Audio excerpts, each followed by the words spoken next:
let's get into it. Your body does some pretty weird things, right? And hey, most of the time, it's totally harmless. But some of those little quirks are actually your body kind of flirting with disaster. So today, we're going to break down 6 everyday things that could have ended really badly, and you probably didn't even think twice about them. And one of them is so common, I guarantee you've done it this week. Come on, you know exactly the moments I'm talking about. Your ears suddenly pop out of nowhere, your vision gets all staticky for a second, or you take a simple sip of water and your body just declares war on your own throat. We all just kind of shake it off and go, that was weird. And yeah, it is. But it's also a little more risky than you think. So before we even jump into the list, let's be honest. Which one of these are you already guilty of? Holding in a sneeze in a dead silent room? Getting that super satisfying neck crack? Or standing up so fast that the room does a little wobble? Go on, let me know. All right, let's kick things off with number 6. I want you to picture this. You're somewhere you have to be quiet, a library, an important meeting, you name it. And then you feel it. That little tickle in your nose. Uh-oh, the sneeze is coming. So what's the natural reaction? You pinch your nose, you clamp your mouth shut, you try to swallow it, and you feel this crazy internal poof. Your ears pop, your head feels like it just got rattled. See, a sneeze is basically your body's built-in pressure release valve. And when you block all the exits, all that force, and it's a lot of force, has to find somewhere else to go. Now, look, it's rare, for sure, but that redirected pressure has caused some legit damage. People have actually ruptured their eardrums, burst tiny blood vessels in their eyes, or even their brain. And yeah, even torn their throat. So really, the best thing to do is just let it rip. The safer move couldn't be simpler. Just turn your head and sneeze right into your elbow. Let your body do its thing. Okay, be honest. Have you ever held a sneeze in and felt that intense brain rattle moment I'm talking about? Drop a comment and tell me about it. All right, on to number 5. And oh man, absolutely everyone has experienced this one. You're drinking something, minding your own business, and suddenly, it goes down the wrong pipe. You're just trying to get hydrated and your throat just chooses violence. You start coughing like crazy, feeling like your lungs are trying to escape your body. Well, the official word for this is aspiration. It just means that liquid went towards your windpipe, your breathing tube, instead of your esophagus, the food tube. That crazy, violent coughing fit, that's not just annoying. It's literally your body's emergency defense system saving your life. Yeah, 99% of the time, that cough reflex is your hero. It works perfectly. But if it doesn't, and something actually blocks your airway, that's a real deal emergency. So the ways to avoid it are pretty much common sense. First, just slow down when you drink. Second, try not to drink while you're talking or laughing your head off. And third, if this happens to you a lot, it's maybe worth taking seriously and checking out. Okay, poll time. What's the most embarrassing thing you've ever started choking on? Water?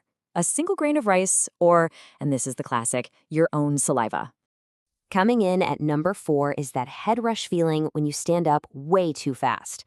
You know, you've been on the couch for hours, you jump up to get a snack, and whoa. So what you feel is your vision going all fuzzy and dark at the edges, almost like somebody just hit the dimmer switch on reality. But what's actually happening inside your body is a super fast drop in your blood pressure. Your brain is basically buffering, just trying to catch up. And here's the key. The real danger isn't the dizziness itself, it's the fall. People pass out and hit their heads on anything and everything. Luckily, there's a ridiculously simple fix for this. Just use the 2-step rise. Before you stand up, just scooch forward to the edge of your seat and pause for a second. Then, rise to your feet slowly. That little pause gives your body just enough time to adjust the blood pressure. Easy peasy. All right, on to number 3. Now, unlike the others, this one is a conscious decision.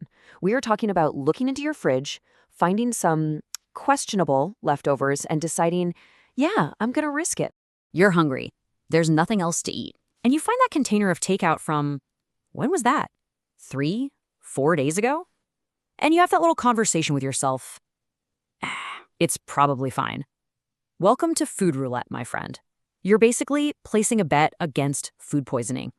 And the stakes are highest with stuff like chicken, seafood, or eggs.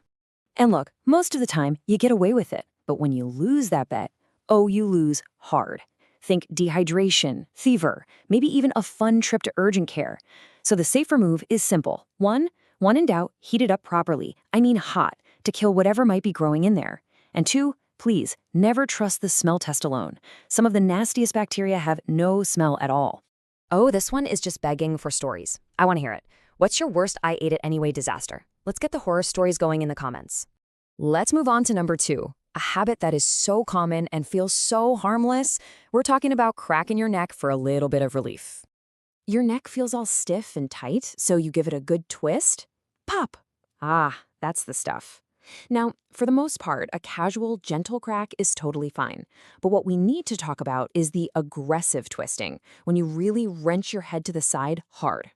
In some rare but very real cases, doing that can actually damage the delicate blood vessels that run up your neck to your brain. So the much safer move is just slow, gentle stretching. And here's a little question to ask yourself. Next time you go to crack your neck, pay attention. Are you doing it because you're actually stiff, or is it more of a nervous habit when you're feeling stressed out? And here we are at number 1. Honestly, this might be the most surprisingly dangerous thing on the whole list. Holding your breath as a challenge. You know, you're at the pool or maybe just bored and you think, I wonder how long I can hold my breath. But here's the thing you have to understand. The real danger isn't failing the challenge. The real danger is succeeding for too long, passing out from lack of oxygen and being anywhere near water when it happens. Because if you pass out, you pass out. It's lights out. And if that happens when your face is in the water, a pool, a bathtub, even a sink, your body's automatic reflex is to take a breath. And you can't stop it. This one is serious. So, big question for you. Looking back, what's the dumbest challenge you've ever tried that really could have ended badly? So, what's the big takeaway from all this? Look, the point isn't to make you paranoid about every little thing. It's just to make you more aware. Your body is talking to you all the time. It gives you warning signs, that feeling of pressure before a sneeze, the dizziness when you stand up, that violent cough or just pain. The smartest thing you can ever do is just learn to listen to those signals. And that is our rundown. So now I have to know, which one on this list genuinely surprised you the most? Was it holding in a sneeze at number 6, cracking your neck at number 2, or the breath holding challenge at number 1? Let me know down in the comments, and hey, if you want more explainers on the hidden dangers all around us, make sure you're subscribed.